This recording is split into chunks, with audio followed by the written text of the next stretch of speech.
Time compare ಮಾಡಿದ್ರೆ ಈ time ಒಂದಷ್ಟು ಸವಾಲುಗಳಿದೆ ತೇಜಸ್ವಿ ಸೂರ್ಯ ಅವರಿಗೆ ಅಂತ ಅನ್ಸುತ್ತೆ. ಕಾರಣ ನಿಮ್ಮ ಅಪೋಸಿಟ್ ನಾರಿ ಶಕ್ತಿ ಸೌಮ್ಯ ರೆಡ್ಡಿ ಅವರು ಸ್ಪರ್ಧೆ ಮಾಡ್ತಿದ್ದಾರೆ, ತಂದೆ ರಾಮಲಿಂಗಾರೆಡ್ಡಿ ಅವರು ಸಚಿವರಾಗಿದ್ದಾರೆ. ಮೋದಿ ಅವರ ಅಲೆ ವರ್ಸಸ್ ಸಚಿವ ರಾಮಲಿಂಗಾರೆಡ್ಡಿ ಅವರ ವರ್ಚಸ್ಸು ಯಾವ್ದು ವರ್ಕೌಟ್ ಆಗಬಹುದು? ಎಷ್ಟು ಸವಾಲುಗಳಿದೆ ಫೇಸ್ ಮಾಡೋದು ಈ ಬಾರಿ? ಮೇಡಮ್ ನೋಡಿ, ಕರ್ನಾಟಕದಲ್ಲಿ ಕಾಂಗ್ರೆಸ್ಸು 28 ಸೀಟಲ್ಲಿ 12 ಸೀಟಲ್ಲಿ ಮಿನಿಸ್ಟರ್ಗಳ ಮಕ್ಕಳನ್ನ ಎಲೆಕ್ಷನ್ ನಿಲ್ಲಿಸಿದೆ.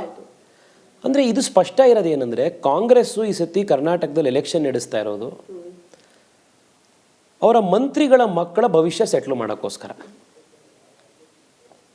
ಆದರೆ ಮೋದಿಯವರು ಎಲೆಕ್ಷನ್ ನಡೆಸ್ತಾ ಇರೋದು, ಎಲೆಕ್ಷನಲ್ಲಿ ಹೋರಾಡ್ತಾ ಇರೋದು ದೇಶದ ಮಕ್ಕಳ ಭವಿಷ್ಯವನ್ನು ಸೆಟ್ಲ್ ಮಾಡೋಕ್ಕೋಸ್ಕರ, ಅವ್ರಿಗೆ ಉದ್ಧಾರ ಮಾಡೋಕ್ಕೋಸ್ಕರ.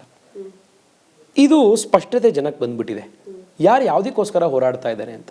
ಒಂದು ಕಡೆ ಸ್ವಾರ್ಥಕ್ಕೋಸ್ಕರ ಹೋರಾಟ ನಡೀತಾ ಇದ್ದರೆ, ಇನ್ನೊಂದು ಕಡೆ ನಿಸ್ವಾರ್ಥಿಯಾಗಿರೋದು ಒಂದು ಹೋರಾಟ BJP ನಡೀತಾ ಇದೆ. ನೀವು ದೇಶದ ಲೆವೆಲಲ್ಲಿ ನೋಡಿ, ರಾಹುಲ್ ಗಾಂಧಿ ಕೆರಿಯರ್ನ ಹೆಂಗಾದರೂ ಸೆಟ್ಲ್ ಮಾಡಬೇಕು ಅಂತಲೇ ಕಾಂಗ್ರೆಸ್ ಹೋರಾಟ. ಅದೇ ಥರ ರಾಜ್ಯದ ಲೆವೆಲಲ್ಲೂ ಕೂಡ ಹೆಂಗಾದರೂ ಮಾಡಿ ಈ ಎಲ್ಲ ಮಿನಿ ರಾಹುಲ್ ಗಾಂಧಿಗಳಿದಾರಲ್ಲ, ಈ ಮಂತ್ರಿಗಳ ಮಕ್ಕಳು, ಇವ್ರ ಲೈಫನ್ನು ಹೆಂಗಾದರೂ ಸೆಟ್ಲ್ ಮಾಡಬೇಕು ಅಂತ ಕಾಂಗ್ರೆಸ್ನ ಹೋರಾಟ. ಇದೇ ಕಾಂಗ್ರೆಸ್ದ ಚುನಾವಣೆ. ಈ ಕಾಂಗ್ರೆಸ್ನ ಇಶ್ಯೂ ಏನು ಚುನಾವಣೆಯಲ್ಲಿ, ಹೆಂಗಾದರೂ ಮಾಡಿ ನಮ್ಮ ಮಕ್ಕಳನ್ನ ಡೆಲ್ಲಿ ಕಳಿಸಿ, ಹೆಂಗಾದರೂ ಮಾಡಿ ನಮ್ಮ ಮಕ್ಕಳನ್ನ ನಮ್ಮ ಮಕ್ಕಳ ಭವಿಷ್ಯ ಸೆಟ್ಲ್ ಮಾಡಿ, ಅವ್ರನ್ನ ಹೆಂಗಾದರೂ ಮಾಡಿ ಉದ್ಧಾರ ಮಾಡಿ, ಇದು ಕಾಂಗ್ರೆಸ್ ಇಶ್ಯೂ. ಈ ಇಶ್ಯೂ ಇಟ್ಕೊಂಡು ಅವ್ರು ಜನಕ್ಕೆ ಹೋಗ್ತಾ ಇದ್ದಾರೆ.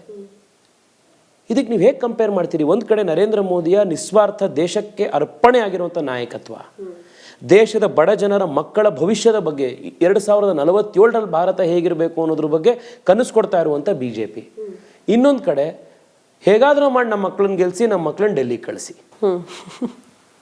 ಇದು ಇನ್ನೊಂದು ಕಡೆಗೆ ಕುಟುಂಬ ರಾಜಕಾರಣ. ಎಸ್ ಸರ್, ನಾನು ಮುಂದಕ್ಕೆ ಹೋಗ್ಬಿಡ್ತೀನಿ. ಜ್ವಲಂತ ಸಮಸ್ಯೆಗಳು ಈಗ ಆಗ್ತಾ ಇರುವಂತಹ ಬೆಳವಣಿಗೆಗಳ ಬಗ್ಗೆ ಒಂದಷ್ಟು ಪ್ರಶ್ನೆ ಕೇಳಿಬಿಡ್ತೀನಿ. ಹುಬ್ಬಳ್ಳಿಯ ವಿದ್ಯಾರ್ಥಿನಿ ನೇಹಾ ಹತ್ಯೆ ಪ್ರಕರಣ, BJP ಅದನ್ನು ರಾಜಕೀಯವಾಗಿ ಲಾಭ ಪಡೆದುಕೊಳ್ಳುವ ಪ್ರಯತ್ನ ಮಾಡ್ತಾ ಇದೆ ಅಂತ. ನಗರದ ಪೇಟೆಯಲ್ಲಿ ಅಂಗಡಿ ಮಾಲೀಕನ ಮೇಲೆ ಹಲ್ಲೆ ಆಗುತ್ತೆ, ಅಲ್ಲೂ ಕೂಡ ಎಂಟ್ರಿ ಕೊಡ್ತೀರಿ, ಅದನ್ನು ಕೂಡ ರಾಜಕೀಯ ಲಾಭಕ್ಕಾಗಿ ಬಳಕೆ ಮಾಡ್ಕೊಳ್ತಾ ಇದೆ BJP ಅನ್ನುವಂಥ ಆರೋಪ. ಏನು ಹೇಳ್ತೀರಿ ಒಟ್ಟಾರೆ ಈ ಬೆಳವಣಿಗೆಗಳ ಬಗ್ಗೆ? ಒಟ್ಟಿನಲ್ಲಿ ರಾಜಕೀಯ ಸ್ವರೂಪ ಪಡೆದುಕೊಳ್ಳುವಲ್ಲಿ BJPನೇ ಮುಂದೆ ಬಂದ್ಬಿಡುತ್ತೆ, ಇಂಥ ಇಶ್ಯೂಗಳನ್ನು ಜೀವಂತವಾಗಿಡುವ ಪ್ರಯತ್ನ ಮಾಡಿಬಿಡುತ್ತೆ ಅನ್ನೋದು ಕಾಂಗ್ರೆಸ್ ನಾಯಕರ ಆರೋಪ. ಏನು ಹೇಳ್ತೀರಿ ಮೇಡಮ್? ಕಾಂಗ್ರೆಸ್ನವ್ರು ಯಾಕೆ ಈ ಥರದ್ದು ಇನ್ಸಿಡೆಂಟ್ಗಳು ನಡೆದಾಗ ಇಂಥ ಸಮಾಜಘಾತುಕ ವ್ಯಕ್ತಿಗಳ ಪರವಾಗಿ, ಇಂಥ ಶಕ್ತಿಗಳ ಪರವಾಗಿ, ಈ ಟೆರರಿಸ್ಟ್ಗಳ ಪರವಾಗಿ ಸೆಲ್ಫ್ ಅಪಾಯಿಂಟೆಡ್ ಅಡ್ವೊಕೇಟ್ಸ್ ಯಾಕೆ ಆಗ್ತಾರವರು? ಈಗ ಪಾಕಿಸ್ತಾನ್ ಜಿಂದಾಬಾದ್ ಘೋಷಣೆ ಕೂಗಿದ್ರು, ಮಾಧ್ಯಮದವರು, ಪೊಲೀಸ್ನವರು ಪ್ರತಿಯೊಬ್ಬರು ಹೇಳಿದ್ರು ಇಲ್ಲ ಇದು ಪಾಕಿಸ್ತಾನ್ ಜಿಂದಾಬಾದ್ ಅಂತ. 4 ರಿಂದ 5 ಮಂತ್ರಿಗಳು ಬಂದು ಹೇಳಿದ್ರು ಇಲ್ಲ ಇದು ಪಾಕಿಸ್ತಾನ್ ಜಿಂದಾಬಾದ್ ಅಲ್ಲಿ ನಾಸಿರ್ ಸಾಹಬ್ ಜಿಂದಾಬಾದ್ ಅಂತ ಡಿಫೆನ್ಸ್ ಕೊಟ್ಟರು. ಆಮೇಲೆ FSL ಲ್ಯಾಬೊರೇಟರಿ ಮಂಗಳಾರತಿ ಎತ್ತು. ಯಾಕೆ ಈ ಥರ ಸಮಾಜಘಾತುಕ ವ್ಯಕ್ತಿಗಳ ಪರವಾಗಿ ಸೆಲ್ಫ್ ಅಪಾಯಿಂಟೆಡ್ ಅಡ್ವೊಕೇಟ್ಸ್ ಯಾಕೆ ಆಗ್ತಾರೆ? ಅವರು ಯಾರು ಕೊಡ್ತಾರೆ ಇವ್ರಿಗೆ ವಕಾಲತ್ತು? ಇವ್ರು ಯಾಕೆ ತಗೋತಾರೆ ಇಂಥವ್ರ ಪರವಾಗಿ ವಕಾಲತ್ತನ್ನು? ಈಗ